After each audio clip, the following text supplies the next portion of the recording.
I realize that your staff and wire service photographers may be complaining that they do not enjoy the same green privileges, the local golf courses, which they once did.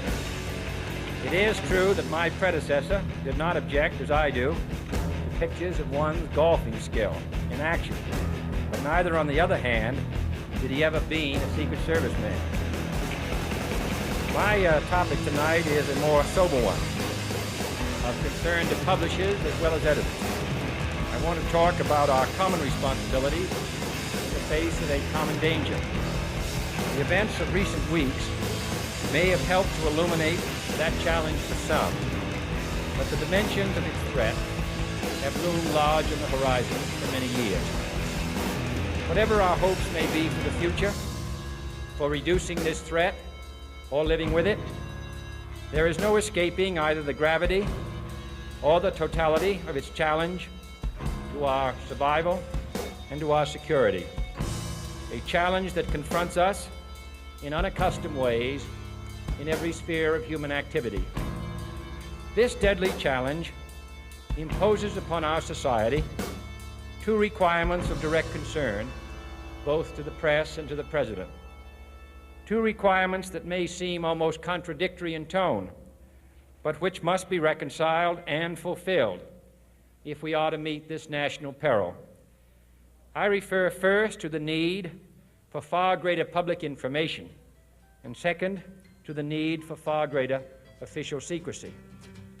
The very word secrecy is repugnant in a free and open society, and we are, as a people, inherently and historically opposed to secret societies, to secret oaths, and to secret proceedings. We decided long ago that the dangers of excessive and unwarranted concealment of pertinent facts far outweighed the dangers which are cited to justify it. Even today, there is little value in opposing the threat of a closed society by imitating its arbitrary restrictions. Even today, there is little value in ensuring the survival of our nation if our traditions do not survive with it. And there is very grave danger that an announced need for increased security will be seized upon by those anxious to expand its meaning to the very limits of official censorship and concealment. That I do not intend to permit to the extent that it's in my control. And no official of my administration, whether his rank is high or low, civilian or military, should interpret my words here tonight as an excuse to censor the news, to stifle dissent, to cover up our mistakes, or to withhold from the press and the public the facts they deserve to know. But I do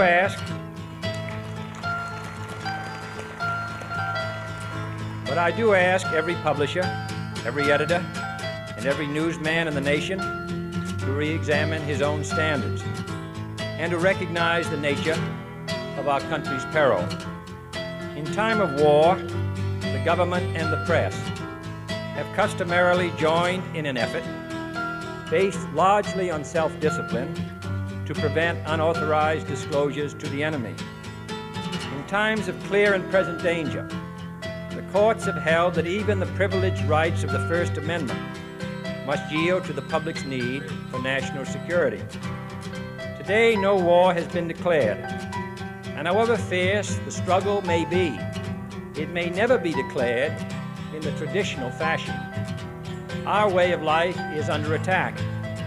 Those who make themselves our enemy are advancing around the globe. The survival of our friends is in danger, and yet no war has been declared. No borders have been crossed by marching troops. No missiles have been fired. If the press is awaiting a declaration of war before it imposes the self-discipline of combat conditions, then I can only say that no war ever posed a greater threat to our security. If you are awaiting a finding of clear and present danger, then I can only say that the danger has never been more clear, and its presence has never been more imminent. It requires a change in outlook, a change in tactics, a change in missions by the government, by the people, by every businessman or labor leader, and by every newspaper.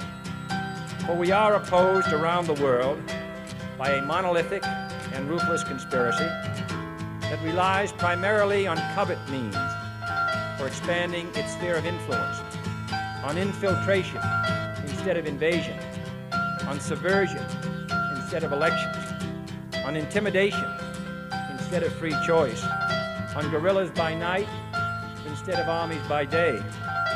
It is a system which has conscripted vast human and material resources into the building of a tightly knit, highly efficient machine that combines military, diplomatic, intelligence, economic, scientific, and political operations. Its preparations are concealed, not published. Its mistakes are buried, not headlined. Its dissenters are silenced, not praised. No expenditure is questioned, no rumor is printed, no secret is revealed. It conducts the Cold War, in short, with a wartime discipline no democracy would ever hope or wish to match. Nevertheless, every democracy recognizes the necessary restraints of national security.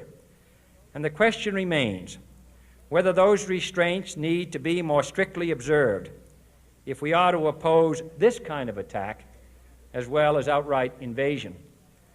For the facts of the matter are that this nation's foes